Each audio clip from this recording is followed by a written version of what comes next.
Fungal infections can be a serious health threat, and they cause more than 1.5 million deaths worldwide each year. And while there are currently no effective vaccines to protect vulnerable patients from these infections, researchers are working on developing them. So what are the latest updates on antifungal vaccines that we should be aware of? Welcome to Clinicians Roundtable on ReachMD. I'm Dr. Charles Turck, and joining me today to help answer that question is Dr. Stuart Levitz. Dr. Levitz is a professor at the UMass Chan Medical School in Massachusetts. He also spoke about this exact topic at the 2023 IDWeek conference. Dr. Levitz, thanks for joining me today. Thanks for having me. So if we start with some background, Dr. Levitz, what could you tell us about the current treatment options for fungal infections? Well, we have a lot more treatment options than we used to, but they're still limited. And traditionally, antifungal development has been difficult. And it's difficult because fungi and humans are eukaryotics. And eukaryotic cells have very similar cellular structures in terms of having nuclei, RNA, DNA synthesis, protein synthesis. They share very similar molecular mechanisms and very similar organelles. Thus, a lot of drugs that are active against fungi also inhibit human cells and therefore are too toxic for use. But fortunately, there are differences between fungi and humans. First of all, humans, of course, have cholesterol as their major cell membrane sterol.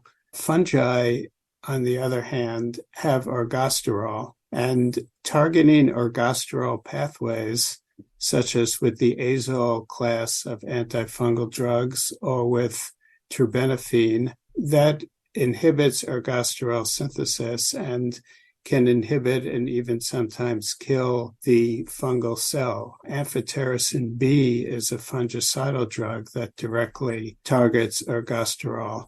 So most of our antifungal drugs in use today either target ergosterol or beta-1,3 glucan.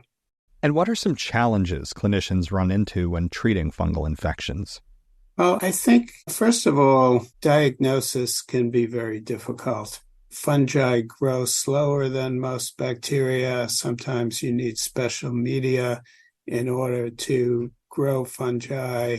Our diagnostic tests that are available are limited, and often clinicians don't think to order these diagnostic tests. So as an infectious disease physician, by the time I'm called to see the patient, if a diagnosis has been made, a lot of times the patient already has an advanced infection. And as with any infection, once the infection is far advanced, it becomes more difficult to treat. Secondly, most patients with serious fungal infections have significant comorbidities, particularly severe immunocompromise. So you don't have the host immune system that's able to work with the antifungal drugs to help fight off the infection. Thirdly, the antifungal drug armamentarium is limited, as I mentioned, and resistance, unfortunately, is increasing and becoming a bigger problem. We're seeing more and more Candida infections, such as Candida auris, which is almost always resistant to fluconazole, one of our mainline antifungal drugs. Even with fungi that used to be almost uniformly susceptible, we're now starting to see more and more resistant strains in clinical isolates. It is important to know the fungus that you're treating, what antifungal drugs usually work against it, and in many cases to get resistance testing, get your fungal susceptibility testing so that you know which drugs are the drugs of choice. That said, in many hospitals, the susceptibility testing, especially against molds, it's a send-out test, and it can take a week or even longer for the results to come back. Now, as I understand it, there's been some progress on immunotherapeutic and vaccine strategies being tested. So what progress has been made in the development specifically of antifungal vaccines? We have had 3 fungal vaccines that have made it to clinical testing, including 2 that have actually undergone clinical trials. There are a lot of vaccines in preclinical development that are quite promising, particularly in mouse models of infection. Obviously, we want to advance these beyond preclinical testing and into human arms. In terms of the progress with fungal vaccines, you can categorize vaccines in general and fungal vaccines in particular in different ways. One way to categorize them is by looking at them as a whole organism vaccine versus a subunit vaccine. So a whole organism vaccine is a vaccine that's generally would be an attenuated fungus or sometimes a killed fungus, such as heat-killed or formalin-killed. A subunit vaccine would be similar to, let's say, our COVID vaccines or our flu shot or tetanus shots. Another way that you can categorize fungal vaccines is what I like to call a pan-fungal vaccine versus a targeted vaccine. So a pan-fungal vaccine would be a vaccine that would work against all or most medically important fungal species. Unfortunately, this vaccine never got tested in clinical trials, so we don't know whether it would have been effective or not. The other type of vaccine would be targeted to specific fungi.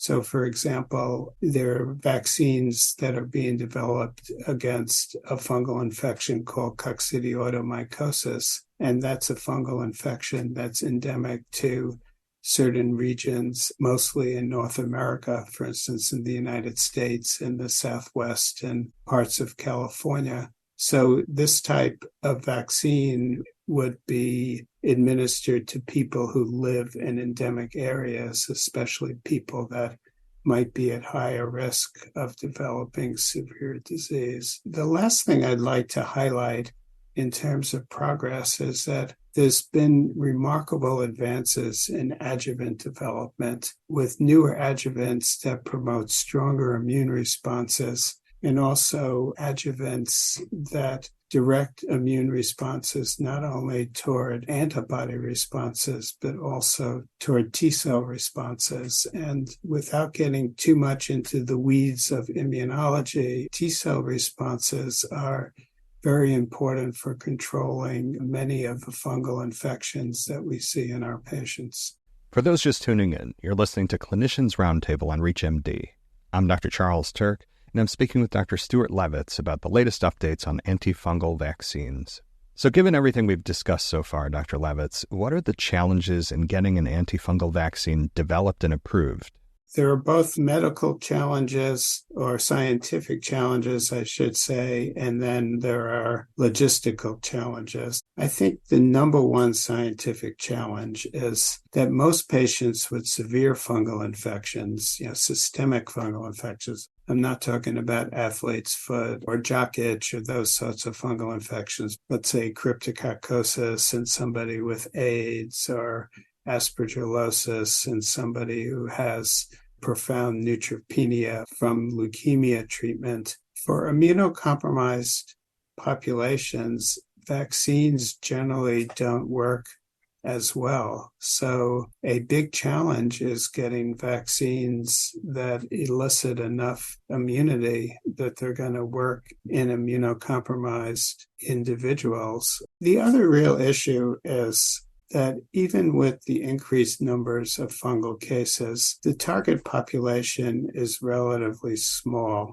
So it's not something like a COVID vaccine where it's going to be recommended for the entire population or almost the entire population, or a flu vaccine where everybody should get an annual flu shot.